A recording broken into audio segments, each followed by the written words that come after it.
listening to GCN, the world leader in independent talk radio. All right, shifting gears. We're not going to keep him long. I had him on last hour, and I rescheduled him. I apologize. We have him on with us, Paul Ford, and Duncanville, Texas City Council member who was arrested by the mayor for speaking out against red light cameras. You can YouTube or search engine city councilman beat up by police for speaking. I got stuff out of Indiana where they're punching him in the face. And this is usually when they expose some secret meeting or corruption. Now, red light cameras by a state court this year were ruled illegal. And I had the Austin police chief in here, and he said, we don't care what the state says, we're doing it. The legislature's been trying to fight it.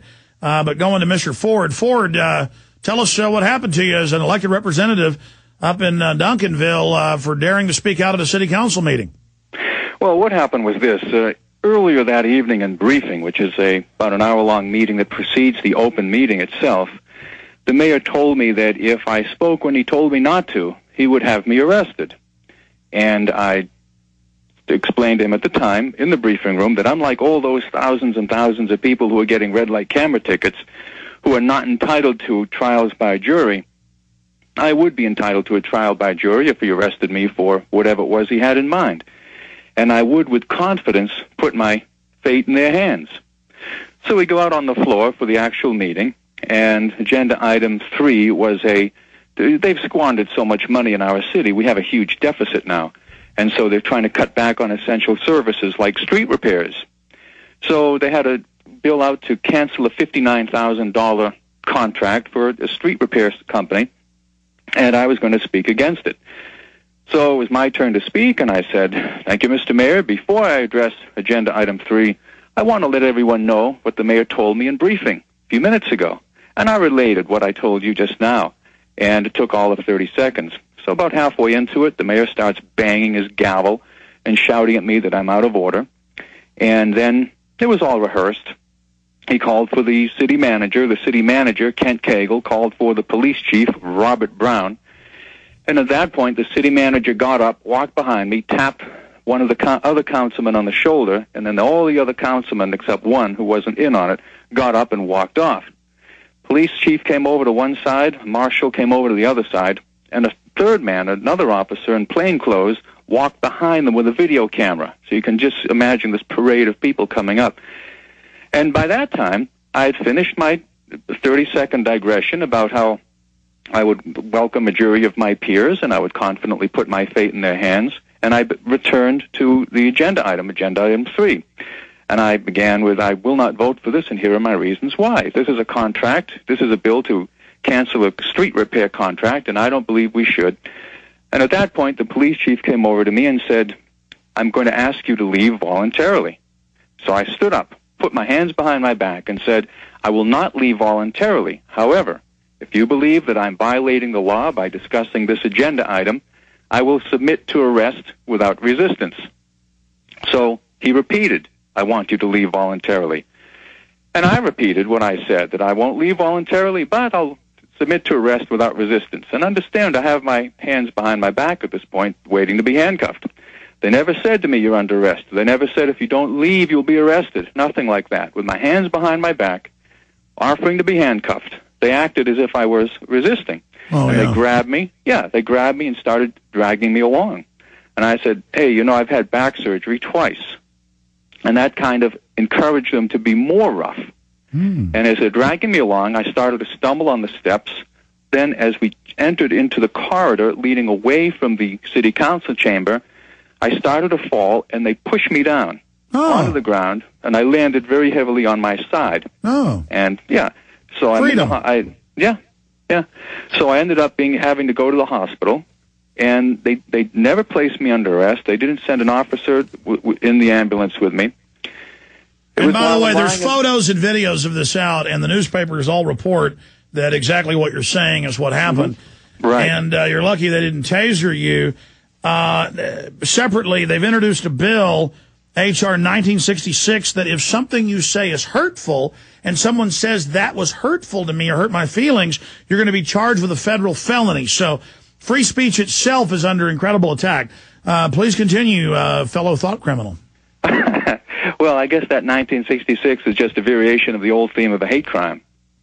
Yeah, I imagine. Well, so I'm in the hospital bed, and my back, I can't move. I'm urinating on my side into like one of those plastic things that they give you in the hospital. And I look on the TV, and there's the mayor saying that they've issued a warrant for my arrest.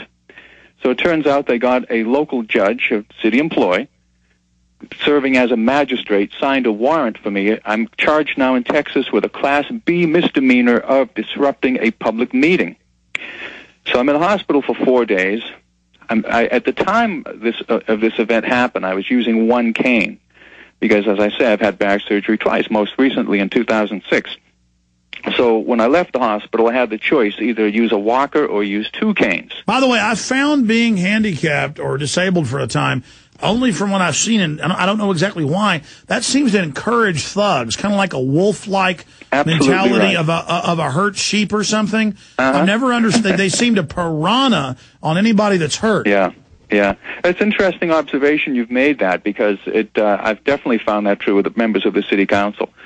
And as my back condition has gotten worse, they have gotten more aggressive, and they finally just went all out on April 7th. Yeah, their predatory spirit comes out. Now, getting back to the red light cameras, they had to remove them in San Diego, as it sounds like you know, because under the Constitution, you get to face your accuser. This is a robot, a computer. Yeah, they had Lockheed Martin, the defense contractor, making money off of it. I know state courts in Texas have said they can't do this without having a license for private detective work. Yeah, the Ward case.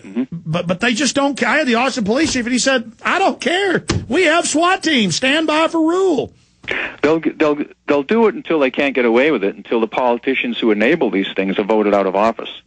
Now, I know that there are many people in the Texas state who are against it. I've been in close contact with many members of the Urban Affairs Committee, for example, and there's a lot of sentiment to do away with them. Yeah, polls are over 90% in the state against it and everywhere else. But again, magically, it just continues. We don't want on every issue, we don't want it. And the government just says, look, Northcom standing by. You know, the military standing by. This is the new America. But you know, Alex, the real problem that I'm encountering here in Duncanville, Texas, is tremendous voter apathy. People will say that they're upset about something, but as to taking any action, even just voting, most people just aren't willing to do that. I mean, we'll be lucky this election if we have 10 or 11% of eligible voters actually voting. Yeah, the national average is 8.2% turnout, but they'll turn out with some stupid presidential diversion when the real power is locally. So you're hurt in the hospital on your side, urinating into a bucket. Well, what happened? Not quite, but similar to that, yeah. Well, you said into something. The point is, so you're there. This is going on. You're now, they're grandstanding on TV. You're this arch criminal on the loose. What happens next? Yeah, well, they actually played that up quite a bit. The mayor was they contradicted themselves, but they were trying to get across the idea that I'm this dangerous felon. And of course, this is my first, so far, my only arrest for anything. And the mayor said that the city manager, Ken Cagle, said that they have had to increase the police presence at the city hall whenever I'm there. And the mayor, and he was said, because with all that's happening, you just don't know. That was his excuse for this, overtime. And then the mayor said that from now on, they are going to assign a full-time officer to me whenever I'm in the building, and he actually said this to a reporter, he said, because Mr. Ford is a mystery man who has conspiracy theories. So they're painting me as this very violent guy. So I get out of the hospital.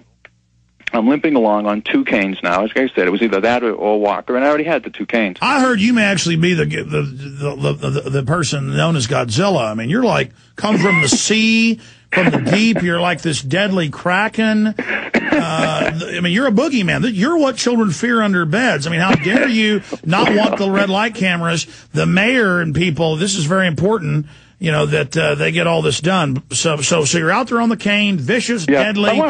One thing I want to point out, that the red light cameras, that and a website that I recently set up, Paul Ford Reports, were kind of the proverbial straw that broke the camel's back.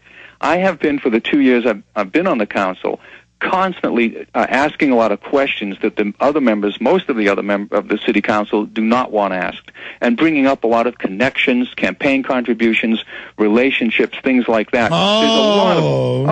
There's a lot of money being wasted on developments that don't go anywhere. There's a lot of sweetheart deals. It's just a constant sort of thing. There's like everything has to it some sort of secondary agenda, where there's some money being diverted. I mean, even such simple things as we're running up this huge budget deficit, and now they're instituting forced furloughs. They're giving workers days off without pay, and no mandatory in that. And there's still, the city council members are still traveling around the country, going to Reno and Orlando on these junkets, allegedly. Maybe they should just declare themselves royalty. Councilmen declare themselves royalty and start wearing crowns or something. Let me add a point here. I have the Department of Homeland Security. You probably heard about the report a month ago where they said veterans and gun owners are the #1 terror threat. Right. Well, this is the appendix to that. It says alternative media that make connections. So maybe you're a terrorist because you're making connections about political contributions to them and then what they're doing.